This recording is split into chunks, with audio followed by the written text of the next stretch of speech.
Let me come back. No. Let me come back to the real point.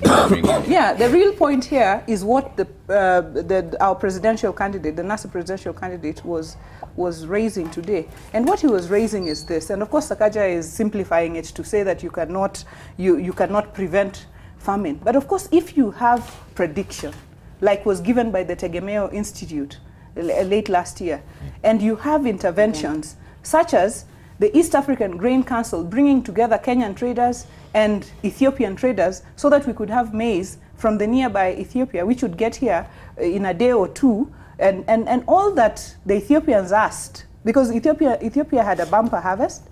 They had 4 million metric tons. They had 1 million extra metric tons to export.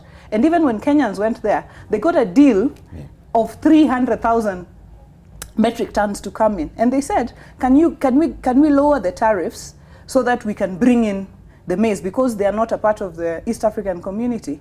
And Trevor, the government began to dilly-dally, as if to say they did not need the Ethiopian maize. And even currently, as we speak, only 50,000 metric tons of maize have been imported from Ethiopia, while as soon as the tariffs were removed, we had maize here from Mexico. So what we are saying, and this is not politics, this is reality, what we are saying is the government needs to explain why we could not import maize from Ethiopia and instead had to wait when Kenyans were now going completely hungry to create a crisis and import tax-free maize from Mexico. And this is the politics, and it is very serious.